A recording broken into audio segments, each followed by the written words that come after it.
এইফালে আমাৰ ল'ৰাহঁতৰ একদম আক্ৰমণ চলি গ'ল মিঠাইৰ ওপৰত।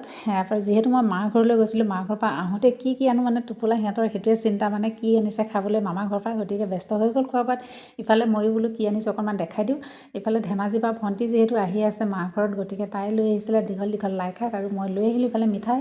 আৰু ইফালে দেখিছে ফল মূল যি আছিলে মানে চব টোপোলা বান্ধি মেলি লৈ আহিছোঁ।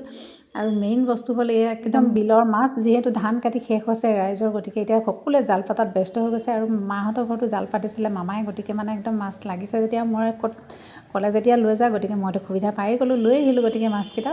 ইফালে আৰু মেইন বস্তুটো হ'ল এইটো মোৰ একদম ঠাণ্ডা দিন, যিহেতু এটা চুৱেটাৰ বিশেষ প্ৰয়োজন হৈ আছিলে, গতিকে উপহাৰত পালোঁ যেতিয়া কিয় এৰিম, গতিকে সেইটোকো লৈ আহিলোঁ বোলো এবাৰ আনিলেও যেতিয়া নতুন বস্তুৰ প্ৰতি মোহটো অলপ এনেও বেছি হেঁপাহ এটা লাগিও থাকে, গতিকে এবাৰ বোলো পিন্ধিয়ে চাওঁ। পিন্ধি মেলি এবাৰ বোলো চাইছোঁ কেনেকুৱা লাগিছে, এবাৰ নিজকে ঘূৰি চাইছোঁ ফিট হৈছেনে নাই। তাৰপিছত আৰু নিজকেতো ভালেই দেখিছোঁ, বাকী আপোনালোকে কেনেকুৱা দেখে তাক কমেণ্ট কৰি জনাব নিশ্চয়কৈ। আৰু যিসকলে মোৰ ইউটিউব চেনেলটো এতিয়ালৈকে ছাবস্ক্ৰাইব কৰা নাই, এবাৰ ছাবস্ক্ৰাইব কৰি দিওঁ, তেতিয়া মোৰ নতুন ভিডিঅ' যিবোৰ আপলোড দিম আপোনালোকে দেখি থাকিব। আৰু মোৰ ভিডিঅ'টো সম্পূৰ্ণকৈ চোৱাৰ বাবে আপোনালোকক বহুত ধন্যবাদ জনালোঁ। আজিলৈ ভিডিঅ'টো ইমানেই।